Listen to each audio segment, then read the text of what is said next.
பல நாடுகளுக்கு அமெரிக்கா விதித்த பரஸ்பர வரி விதிப்பு காரணமாக பல நாடுகள் பெரும் தலையீடிலே சிக்கிக் கொண்டிருக்கிறார்கள். இப்போது கூட வெள்ளை மாளிகைக்கு 50க்கும் மேற்பட்ட நாடுகள் அவர்களுடைய அந்த வரி விதிப்பை குறைக்கும் என்ற முயற்சியிலே பேச்சுவார்த்தை நடாத்தி வருகிறார்கள். சீனாவுக்கும் இந்த வரி விதிப்பை அமெரிக்கா விதித்திருக்கிறது. சீன ஜனாதிபதி இது குறித்து பேசுகின்ற போது டொனால்ட் ட்ரம்ப் பொருளாதார ஒரு போரை ஆரம்பிப்பாராக இருந்தால் சீனா எந்தளவு தூரம் இறங்கி போராடுமோ அந்தளவு தூரம் இறங்கி போராடும், அதை எதிர்கொள்வதற்கு நாங்கள் தயாராகவே இருக்கிறோம் என்று சீன ஜனாதிபதி என்று பேசியிருந்ததை காணக்கூடியதாக இருந்தது. இலங்கையை பொறுத்தவரைக்கும் இலங்கைக்கும் இந்த வரி விதிப்பு என்பது ஒரு பெரும் தலையீடியாகவே மாறியிருக்கிறது. குறிப்பாக ஆடை தொழிற்சாலை இதன் மூலம் அதிகம் பாதிக்கப்படக்கூடிய ஒரு சூழ்நிலை இருக்கிறது. இந்த வரி விதிப்பின் பின்னர் பல நாடுகளுடைய பங்கு சந்தை என்பது சரிந்திருக்கிறது. இலங்கையினுடைய பங்கு சந்தையும் என்பது சரிந்திருக்கிறது. டொனால்ட் ட்ரம்ப் இந்த வரி விதிப்பு விதித்ததன் பின்னர் ஒரு கிழமைக்கு பிறகு வெளிநாட்டு அமைச்சர் விஜித ஹேரத் இலங்கையில் இருக்கின்ற அமெரிக்க தூதுவர் ஜூலி சங்கை சந்தித்து இது குறித்து ஒரு பேச்சுவார்த்தையும் நடத்தி இருக்கிறாராம். இந்த வரி விதிப்பினால் இலங்கைக்கு ஏற்பட போகின்ற பாதிப்புகள் குறித்து மிக நீண்ட நேரம் இவர்கள் பேசிக்கொண்டதாக தெரிகிறது. எதிர்க்கட்சிகள் கூட அமெரிக்காவோடு தொடர்ந்து பேச்சுவார்த்தை நடத்தி இந்த வரியை குறைப்பது தொடர்பான முயற்சிகளில் ஈடுபட வேண்டும் அரசாங்கம், அதற்கும் நாங்கள் ஒத்துழைப்பு வழங்குகிறோம் என்கின்ற விடயங்களை எதிர்க்கட்சிகள் இப்போது அரசாங்கத்துக்கு வலியுறுத்தி வருகிறது. நாடு என்ற ரீதியிலே நாங்கள் இந்த பொதுவான பிரச்சினைக்கு உங்களோடு இணைந்து பயணிக்க தயாராக இருக்கிறோம் என்கின்ற விடயத்தையும் எதிர்க்கட்சிகள் இப்போது அரசாங்கத்துக்கு சொல்லி வருகின்றது. இந்த வரி விதிப்பின் பின்னர் நேற்று IMF பிரதிநிதிகளோடு ஜனாதிபதி அன்றகுமார ஒரு பேச்சுவார்த்தையை நடத்தி இருக்கிறாராம். இந்த பேச்சுவார்த்தையில் இந்த வரி விதிப்பின் பின்னர் எப்படி நாங்கள் இதை கொண்டு செல்ல போகிறோம் என்கின்ற விடயங்கள் குறித்து இதில் பேசப்பட்டிருப்பதாக தெரிகிறது.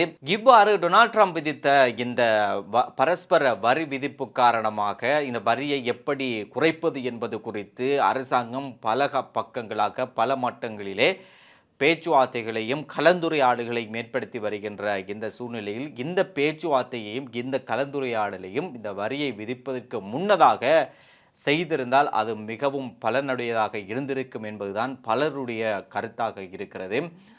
காரணம், டொனால்ட் ட்ரம்ப் ஜனாதிபதி தேர்தலிலே போட்டியிடுகின்ற காலத்திலேயே இவர் இந்த பரஸ்பர வரி விதிக்கப்படும் என்கின்ற விடயத்தை அப்போதிருந்தே அவர் பேசி வந்திருந்தார். ஆனால் அப்போது இந்த பேச்சுவார்த்தைகளை ஆரம்பித்திருந்தால் இது ஒரு நல்ல நிலைமைக்கு இது வந்திருக்கும். இப்போது இது கையை மீறி சென்ற ஒரு விடயமாகவே பார்க்கப்படுகிறது. இந்தியா கூட இதனை அறிந்திருந்து ஏற்கனவே டொனால்ட் ட்ரம்பை பிரதமர் மோடி சந்தித்து வேறு வேறு ஒப்பந்தங்களை செய்து கொண்டு இந்த வரியை இந்தியா குறைத்தது. அப்படி பல நாடுகளும் ஏற்கனவே இது குறித்து அறிந்து பேச்சுவார்த்தைகளை நடாத்தி அந்த வரிகளை குறைத்திருந்தது. அதுபோல இலங்கை அப்போதே இதை பேச்சுவார்த்தைகள் நடாத்தி இந்த வரியை குறைத்திருந்தால் இந்த அளவு தூரம் இந்த பிரச்சினை போக காரணமாக இருந்திருக்காது என்றும் சொல்லப்படுகின்றது. எது எப்படியோ எல்லோருடைய எதிர்பார்ப்பாக இருப்பதுதான் ஏற்கனவே பொருளாதாரத்தில் இருந்த இந்த நாட்டை இன்னும் பொருளாதார ரீதியாக ஏதோ ஒரு வழியில் ஏதோ ஒரு வகையில் கீழே தள்ளக்கூடாது என்பதுதான் எல்லோருடைய எதிர்பார்ப்பாக இருக்கிறது. எப்போது எதிர்க்கட்சிகள் கூட இந்த பிரச்சனைக்கு நாங்கள் உங்களோடு ஆளுங்கட்சியோடு நாங்கள் சேர்கிறோம், இதில் நாங்கள் அரசியல் செய்வதற்கு தயாராக இல்லை என்கின்ற ஒரு நிலைக்கு அவர்களும் வந்திருக்கிறார்கள். NPP அரசாங்கம் இந்த விடயத்திலே அமெரிக்காவோடு பேச்சுவார்த்தையை நடத்தி இது குறித்து ஒரு நல்ல ஒரு இடத்திற்கு வர வேண்டும் என்பதுதான் பலருடைய எதிர்பார்ப்பாகவும் இருக்கிறது. அதே போன்று இப்போது சாமர சம்பத்தினுடைய கைது விவகாரம் அண்மை காலமாக பலராலும் பேசப்பட்டு வருகிறது.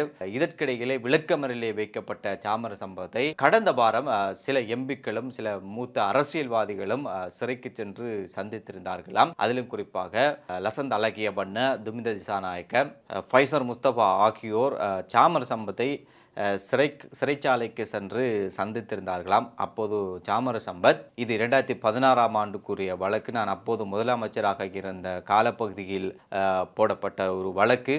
நான் அப்போது முதலமைச்சராக இருந்தபோது சமந்த வித்யாரத்ன கூட அப்போது மாகாண சபை உறுப்பினராக என்னோடு இருந்தார். நான் இந்த முடிவு எடுக்கின்ற போதும் இப்போது இவர்கள் தேர்தலுக்காக செய்கிறார்கள், இதற்கான பதிலை எதிர்வரும் தேர்தலிலே மதுரை மக்கள் இவர்களுக்கு வழங்குவார்கள் என்று சாமர சம்பத் அவர்களிடம் சொல்ல, அதை கேட்ட ஃபைசர் முஸ்தபா, நீதிமன்றத்திலே வழக்கிருப்பதால் நீ அதிகம் பேசக்கூடாது, கொஞ்சம் குறைத்து பேச வேண்டும், உன்னுடைய வாயை கொஞ்சம் அடக்கி பேச வேண்டும் என்று அவருக்கு ஆலோசனை வழங்கியிருப்பதாக தெரிகிறது. அதேபோன்று அங்கிருந்த பல மூத்த அரசியல்வாதிகள், நீதிமன்றம் மீது எங்களுக்கு நம்பிக்கை இருக்கிறது, நீதிமன்றம் சரியான நீதியை உனக்கு தரும், எனவே அதிகம் பேசாமல் கொஞ்சம் அடக்கி வாசியுங்கள், நீதிமன்றம் மீது நாங்கள் நம்பிக்கை வைப்போம் என்று அந்த அந்த இடத்திலே இருந்த மற்ற அரசியல்வாதிகள் அவரிடம் பேசியிருந்தார்களாம். இதற்கிடையில் தயாசிறி ஜெயசேகரவும் சாமர சம்பத்தை சிறைச்சாலைக்கு சென்று சந்தித்திருந்தாராம். அங்கு சென்ற தயாசிறி ஜெயசேகர கொஞ்சம் பொறுமையாக இரு மச்சான், உனக்கு கவலையாக இருக்கும்போது பாடலை கேளு என்று தயாசிறி ஜெயசேகர் அந்த இடத்திலே சொன்னாராம். அதை கேட்ட சாமர சம்பத்,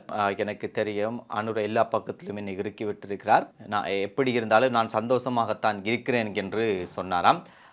அதன் பிறகு அந்த இடத்துல இருந்த ஜெயஸ்ரீ ஜெயசேகர, எப்படியோ நீ வெளியில் வருகின்ற போதும் வயிற்றை கொஞ்சம் குறைத்து கொண்டு வா என்று ஒரு நகைச்சுவை பாணியிலே அந்த இடத்திலே பேசிவிட்டு அந்த இடத்தை விட்டு ஜெயஸ்ரீ ஜெயசேகர சென்றாராம். எனவே இதுதான் இன்றைய அரசியலுக்கு பின்னால் நடந்த சில விடயங்களாக இருக்கிறது. மீண்டும் நாளை சந்திப்போம்.